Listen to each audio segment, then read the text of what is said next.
हाँ ठीक है। क्वेश्चन नंबर 17 देखिए, एकदम टाइम पे आ रहा है। पोल वाले भैया के दिल पे लग गई बात। देखिएगा, इसमें लॉगिन करेंगे, हमने इस सिस्टम में लॉगिन नहीं किया हुआ तो टाइम इधर उधर हो जाता है कई बार। देखिएगा, अगर हम बात करें किसकी, ये कौन किसको तेज पत्ता खाने की सलाह दे रहा है रात के 10 बजे। देखिएगा एक बार, अगर हम बात करें the education of learners from disadvantaged and deprived backgrounds, यानी ऐसे बच्चे जो किसी भी वजह से वंचित रह गए हैं या अलाभान्वित ग्रुप से हैं, can get negatively influenced by which of the following, यानी वंचित एवं पिछड़े वर्ग के विद्यार्थियों की शिक्षा में निम्न में से किसका नकारात्मक प्रभाव पड़ सकता है। यानी अगर हम बात कर रहे हैं नकारात्मक प्रभाव किसका पड़ सकता है, वो बच्चे जो ऑलरेडी वंचित समूह वर्ग से आ रहे हैं, ऐसे समूह से आ रहे हैं जो किसी भी वजह से पिछड़े वर्ग से हैं या आर्थिक रूप से कमजोर हैं या समाज ने उनको अलग थलग रखा है, तो उनके लिए खराब बात कौन सी है, नेगेटिव पूछा है। कैसे डील करेंगे ये नहीं पूछा, ये पूछा है कि नेगेटिव क्या हो सकता है। स्टीरियोटाइप्स, अगर आपने पूर्वाग्रह बनाए हुए हैं क्लास में कि भैया ये बच्चा इस समुदाय, इस जाति, इस धर्म से आता है तो ये तो पीछे ही रहेगा या इसको तो हम इक्वल नहीं मानेंगे, तो स्टीरियोटाइप्स नेगेटिव है ना, ये क्या है, नेगेटिव है और नेगेटिव ही पूछा है हमसे। Lack of understanding of local knowledge systems, अगर आपको ज्ञान की स्थानीय संरचनाओं की समझ का अभाव है एज अ टीचर तो ये भी नेगेटिव ही है, क्योंकि आप अगर लोकली सबसे नहीं कनेक्ट कर पाएंगे। फिर top down curriculum, top down नहीं बॉटम अप अप्रोच होनी चाहिए। एक होता है टॉप डाउन करिकुलम कि आप डायरेक्ट बड़ी चीज से शुरू कर रहे हैं, मतलब आप क्या कर रहे हैं, आप ये इसमें इंग्लिश पेडागोजी में हम बहुत बार यूज करते हैं कि आप डायरेक्ट एक स्टोरी पढ़ा रहे हैं और स्टोरी से फिर आप क्या सिखा रहे हैं, उस स्टोरी से सेंटेंस सिखा रहे हैं या उस स्टोरी से पैराग्राफ सिखा रहे हैं, फिर उसके बाद उस पैराग्राफ से सेंटेंस या फ्रेज सिखा रहे हैं, फिर उस फ्रेज या सेंटेंस से आप वर्ड मीनिंग सिखा रहे हैं। ये है top down approach. Bottom up क्या होगी, पहले आपने बच्चे को वर्ड मीनिंग सिखाए, फिर उसके बाद उससे पहले भी अल्फाबेट सिखाया, फिर वर्ड मीनिंग सिखाया, फिर उसके बाद सेंटेंस सिखाया, फिर फ्रेजेस और पैराग्राफ्स की बात होगी और फिर जाकर के स्टोरी। तो वो बॉटम अप अप्रोच इजी होती है, कॉम्प्लेक्स नहीं होती। ऐसे बच्चों के लिए आपको इजी अप्रोच का यूज करना है, तो ये भी नेगेटिव हो जाएगा। Curriculum based on local culture and language, ये तो पॉजिटिव बात है, ये पॉजिटिव बात है, इसलिए यहां सही नहीं है, क्योंकि स्थानीय संस्कृति एवं भाषा पर आधारित पाठ्यचर्या जिस संस्कृति से बच्चा जुड़ सकता हो, तो ये तो पॉजिटिव बात हो गई। हमें नेगेटिव चाहिए और ये तीनों नेगेटिव हैं, ये तीनों खराब तरीके हैं ऐसे बच्चों से डील करने के जो किसी भी रूप में पिछड़े वर्ग से या अलाभान्वित स्टेट से आ रहे हैं। B option is the right answer, क्योंकि फर्स्ट, सेकंड और थर्ड सही है, फोर्थ नहीं है सही, तो उसको हटा दिया। क्वेश्चन नंबर 18 देखिएगा। क्वेश्चन नंबर 18 क्या कहता है, क्रिएटिव थिंकिंग इज नॉट, रचनात्मक चिंतन is not facilitated by which of the following, यानी सृजनात्मक सोच या चिंतन को निम्न में से किसके द्वारा बढ़ावा नहीं दिया जाता। याद रखिएगा, आप सृजनात्मक चिंतन सोचते ही डाइवर्जेंट थिंकिंग पकड़ लेते हैं, क्योंकि आपने रट्टे लगाए हैं, किसी ने अगर लगाए हैं तो आपने का मतलब यहां सबसे नहीं है, ठीक है ना। तो अगर किसी ने रट्टे लगा लिए हैं कि क्रिएटिव थिंकिंग होगा तो डाइवर्जेंट थिंकिंग आंसर करना है मेरे को, है ना। क्रिएटिव थिंकिंग, डाइवर्जेंट थिंकिंग, जैसे ही बस गुरुजी ने बताया था, मैडम जी ने कहा था कि जैसे ही पॉजिटिव और नेगेटिव वर्ड याद कर लेना है और बाकी सब भूल जाना है। अगर आपने क्वेश्चन ठीक से नहीं पढ़ा तो सब बर्बाद है। Creative thinking is not facilitated by which of the following, तो ओरिजिनलिटी तो इस चीज को क्या करती है, फैसिलिटेट करती है, बढ़ावा देती है, सुविधाजनक है ओरिजिनलिटी, मौलिकता तो इसका एक एलिमेंट है। टॉलरेंस ऑफ एम्बिग्विटी, यानी अस्पष्टता के प्रति क्या है आपके अंदर, टॉलरेंस है कि हाँ अभी स्पष्ट आंसर नहीं मिल रहा है, कुछ नया निकलेगा, थोड़ी देर में निकलेगा या टाइम लगेगा, तो आप कंफ्यूजन में भी रह सकते हैं कुछ टाइम तक। फ्लेक्सिबिलिटी इन थिंकिंग, ये भी पॉजिटिव है। लेकिन कन्वर्जेंट थिंकिंग जो है वो जस्ट ऑपोजिट है क्रिएटिविटी के। अभिसारी सोच यानी सिकुड़ती हुई सोच, जो ओपन एंडेड नहीं है, जो डाइवर्जेंट थिंकिंग नहीं है, अपसारी नहीं है, दिशाओं में नहीं सोचते, तो वो क्रिएटिव तो कभी नहीं होंगे। तो कन्वर्जेंट थिंकिंग सपोर्ट नहीं करेगी क्रिएटिविटी को। आगे बढ़ेंगे, क्वेश्चन नंबर 19 देखिएगा एक बार और जवाब दीजिएगा। क्वेश्चन नंबर 19 कहता है a child with locomotion disability, यानी एक बच्चा जिसको चलने फिरने में समस्या है, मोटर एक्टिविटीज करने में समस्या है, गति विषयक होगा, ये गीत विषयक नहीं होगा। ये आपके सीटेट की गलतियां हैं, जो गलतियां हुई हैं, तो आप बाइलिंगुअल पेपर लैंग्वेज चेंज करके देख लेना, थोड़ी बहुत गड़बड़ होती है पेपर में, ठीक है ना। तो गति विषयक यानी गति करने में दिक्कत है बच्चे को, चलने फिरने में दिक्कत है।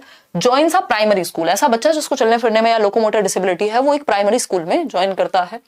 Which of the following would not be facilitative strategy for inclusion of the child with in school, यानी कौन सा एक तरीका या कौन सी एक पद्धति सही नहीं होगी बच्चे को इंक्लूड करने के लिए, क्योंकि आपको तो हर तरह के बच्चे के साथ डील करना है, ऐसा थोड़ी जो बच्चा सही से चलेगा बस उसी को आप डील करेंगे, ठीक है ना। इंक्लूसिव एजुकेशन है, सबको इंक्लूड करना है। कौन सा एक तरीका सही नहीं है इंक्लूड करने का, यानी क्या उसके साथ नहीं करना है आपको as a teacher. Provision of allocating class on the ground floor, भाई जिसको चलने फिरने में दिक्कत है उसके लिए तो आप क्लास ग्राउंड फ्लोर पे ही रखोगे, निचली मंजिल पे ही रखोगे, ये तो बात सही है, ये तो आपको करना है।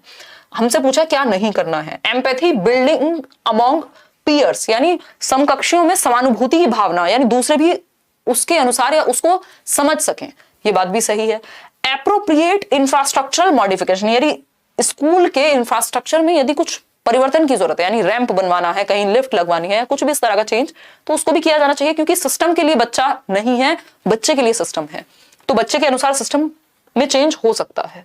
फिर आता है D option, showing sympathy for the lack of ability, यानी अक्षमता के प्रति सहानुभूति, यानी आप ये कहेंगे, सिंपैथी दिखाएंगे बच्चे को कि भैया तुम में क्षमता की कमी है, तुम तो बेचारे चल नहीं पाते हो, मैं समझता हूं, मुझे तुम्हारे लिए बड़ा खेद है, दर्द है, तुम बेचारे, तुम तो बच्चा बेचारा नहीं है, सारी चीजें दुनिया में आप भी नहीं कर सकते होंगे, है ना। तो ये कोई बहुत बड़ी बात नहीं हुई, वो बस डिफरेंट है आपसे, है ना, विभिन्नता में एकता की बात करनी है, तो आप सिंपैथी नहीं दिखाएंगे, उसको बेचारापन नहीं दिखाना कि तुम में क्षमता की कमी है, ये खराब बात है, ये नेगेटिव बात है। D option is the right answer. बाकी सब पॉजिटिव हैं, सही तरीके हैं बच्चे के साथ डील करने के, बाकी के तीन ऑप्शंस। क्वेश्चन नंबर 20 देखिएगा, which of the following strategies would not be facilitative, would not be facilitative. ये वर्ड्स आपको पकड़ लेने के पूछ क्या रहा है आखिर। अगर आप लैंग्वेज समझ गए, क्वेश्चन ने पूछा क्या है, आधी कहानी समाप्त वहीं।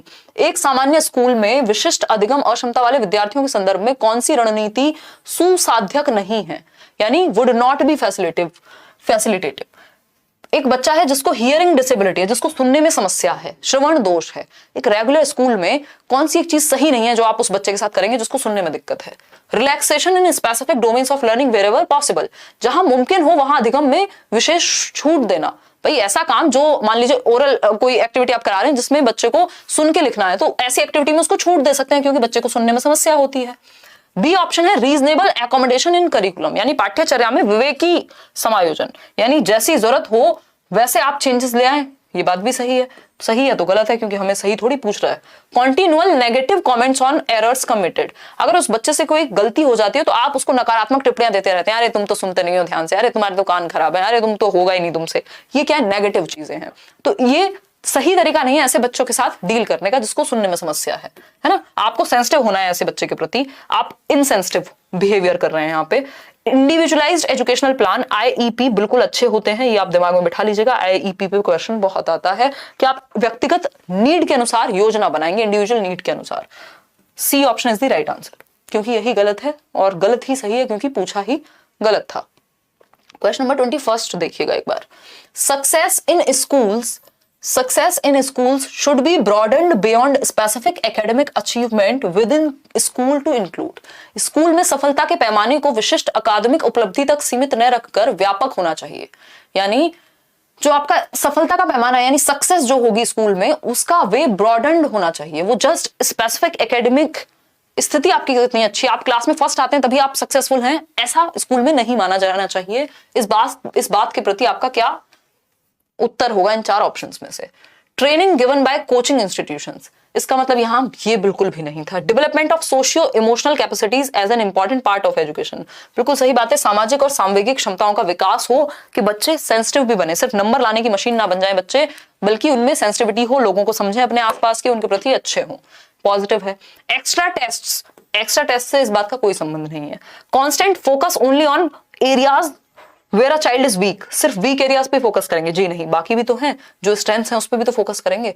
तो बी ऑप्शन यहाँ सही है कि सक्सेस को ब्रॉडन होना चाहिए, यानी स्कूल में सफलता के पैमाने या मायने को विशिष्ट अकादमिक उपलब्धि तक सीमित न रख के, यानी जितने नंबर आए सिर्फ उस तक सीमित न रख के और किन चीजों पे फोकस कर सकते हैं। तो हम फोकस करेंगे सामाजिक सांवेगिक क्षमताओं का विकास करें कि बच्चे को कोऑपरेशन आता हो, एक दूसरे के साथ सहयोग करके काम करे, टीम वर्क कर ले, लीडरशिप स्किल्स उसकी डेवलप हो, इमोशनली स्ट्रांग हो, लोगों को समझ पाए। ये सारी स्किल्स हैं जो बच्चे में आप विकसित करा सकते हैं अदर देन नंबर लाने के, ठीक है ना। तो B option is the right answer. और जिनमें सोशियो इमोशनल एबिलिटीज जिनकी अच्छी होती हैं वो बेहतर करते हैं जीवन में, ऐसा नहीं कि नहीं करते।